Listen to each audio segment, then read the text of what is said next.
Assalamualaikum warahmatullahi wabarakatuh. Salam sejahtera bagi kita semua. Salam Om Swastiastu, Namo Buddhaya, dan salam kebajikan. Perkenalkan, nama saya Ajeng Julia Sarani dengan NPM 2008-2010-054 dari Paralel B. Di sini saya akan mempresentasikan mengenai algoritma Bankir. Algoritma Bankir adalah suatu metode untuk mengatasi deadlock yang dikemukakan oleh Edgar Dijkstra. Algoritma ini disebut Bankir karena memodelkan banker di sebuah kota kecil yang berhubungan dengan sekumpulan nasabah yang memohon kredit atau pinjaman.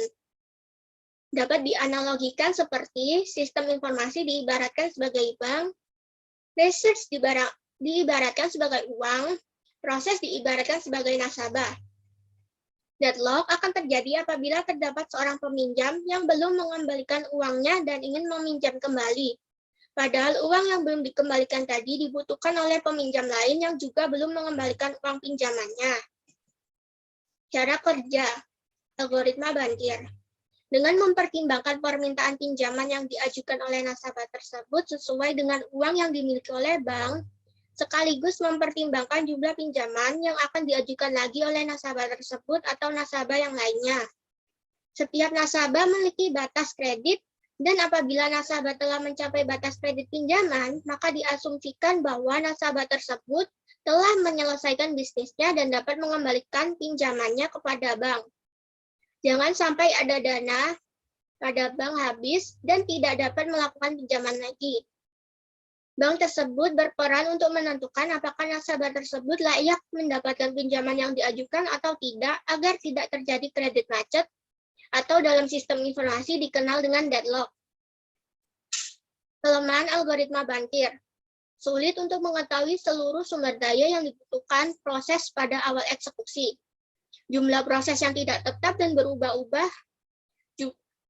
Sumber daya yang tadinya tersedia dapat saja menjadi tidak tersedia kembali. Proses-proses harus independen, artinya proses-proses yang dieksekusi haruslah tidak dibatasi oleh kebutuhan sinkronisasi antar proses. Algoritma ini menghendaki memberikan semua permintaan selama waktu yang berhingga. Algoritma menghendaki klien mengembalikan sumber daya setelah batas waktu yang ditentukan. Istilah-istilah dalam algoritma Bankir. Yang pertama ada allocation, adalah jumlah research yang dibutuhkan pada setiap proses. Max, jumlah research maksimal yang diminta oleh setiap proses. Available, jumlah research yang tersedia. Dan yang terakhir ada need, jumlah research yang dibutuhkan pada setiap proses. Algoritma Bankir terdiri atas algoritma safety dan algoritma research request. Pada algoritma safety, jika need kurang dari available, maka program atau proses dapat dieksekusi, yang akan menghasilkan new available atau available baru dari penambahan available lama dan alokasi. Sedangkan jika need tidak kurang dari available, maka proses tidak dapat dieksekusi. Algoritma research request terdapat dua syarat, request kurang dari need, request kurang dari available. Jika dua syarat di atas terpenuhi, maka available baru sama dengan available dikurangi request. Alokasi baru sama dengan alokasi lama ditambah request, need baru sama dengan need lama dikurangi request. Selanjutnya, ada studi kasus algoritma Bankir. Soal yang pertama, diketahui terdapat 5 proses, P0, P1, P2, P3, dan P4. Dan terdapat 3 jenis research, A, B, dan C. A memiliki 10 anggota, B 5 anggota, C 7 anggota. Apakah sistem dalam keadaan selamat dan memenuhi kriteria? Berikut cara pengerjaannya, saya memakai algoritma safety. Pada algoritma safety terdapat syarat need harus kurang dari available, maka proses dapat dijalankan. Kita lihat pada P0. P0-nya need-nya 743 dan available-nya 332. Yang mana 743 tidak kurang dari 332, maka proses tidak dapat dieksekusi. Sekarang P1. Need P1, 122, available-nya 332. Yang mana 122 kurang dari 332, maka P1 dapat dieksekusi yang akan menghasilkan new available atau available baru dari penambahan available lama ditambah alokasi, yaitu 332 ditambah 200, maka hasilnya 532. Maaf, maksudnya 332 tambah 200, maka hasilnya 532. P2, need-nya 600, available-nya 532. 600 tidak kurang dari 532. 600 tidak kurang dari 532, maka proses P2 tidak dapat dieksekusi. P3, need-nya 011, dan available-nya 532. Maka proses P3 dapat dieksekusi dan menghasilkan available baru dengan menambahkan 532 dan 211. Maka hasilnya 743. P4, 431 benar kurang dari 743, maka P4 dapat dieksekusi dan menghasilkan available baru, yaitu 745. Kita kembali lagi ke proses P0. P0, need-nya yang sekarang menjadi 743. Dan available-nya 745.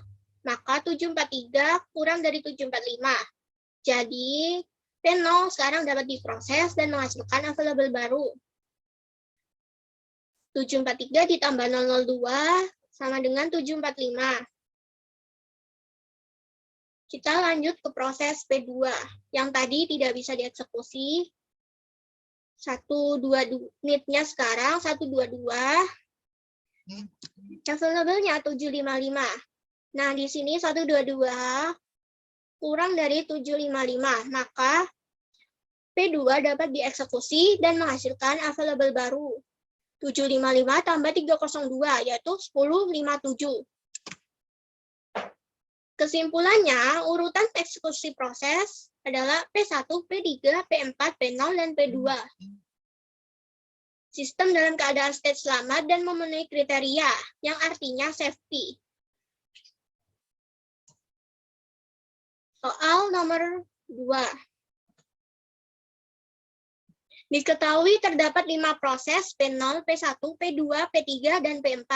Terdapat 3 jenis research, A 10 anggota, B 5 anggota, C 7 anggota.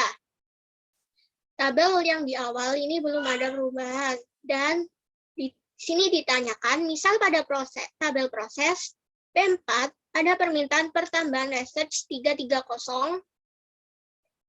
Apakah sistem dalam keadaan state masih selamat dan memenuhi kriteria? Oke, kita jawab pakai algoritma research request.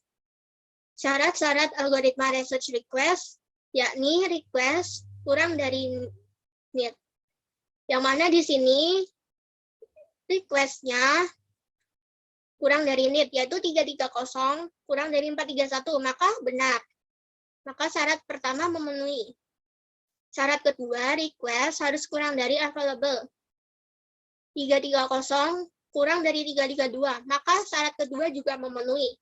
Nah, bila dua syarat ini memenuhi, maka menghasilkan available baru.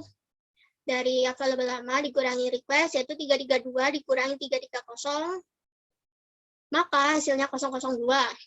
002 ditaruh sini. Terus menghasilkan alokasi baru juga, yaitu alokasi lama ditambah request 003 ditambah 330 sama dengan 332. Dan need baru. Need lama dikurangi request, yaitu 431 dikurangi 330, maka hasilnya 001. Selanjutnya, kita mengerjakan dengan algoritma safety. P0, Algoritma safety memiliki syarat need harus kurang dari available, maka agar proses dapat dieksekusi. Dan P0 need-nya 743, available-nya 002. 743 tidak kurang dari 002, maka P0 tidak dapat dieksekusi. Untuk P1-nya, need-nya 122, dan available-nya 20002, karena masih ikut P0, karena P0 tadi belum diproseskan. Terus 122 tidak kurang dari 002, maka P0 masih belum bisa dieksekusi. Selanjutnya ada 600 P2, ada P2, need-nya 600, dan 600 tidak kurang dari 002. Maka P0 juga masih belum bisa dieksekusi di sini. Untuk P3, need-nya 011, dan di sini 011 tidak kurang dari 002. Maka di sini proses P0 belum bisa dieksekusi juga. Nah, yang terakhir ada P4. P4-nya need yang baru. Need yang baru kan ada 431. Itu tidak kurang dari 002. Maka keseluruhan proses ini tidak dapat diproses. Jadi sistem dalam keadaan tidak selamat dan tidak memenuhi kriteria, yang artinya unsafety. Terima kasih atas perhatiannya. Mohon maaf bila ada salah kata, dan jika ada saran atau kritik dapat disampaikan pada kolom komentar. Sekian dari saya. Wassalamualaikum warahmatullahi wabarakatuh.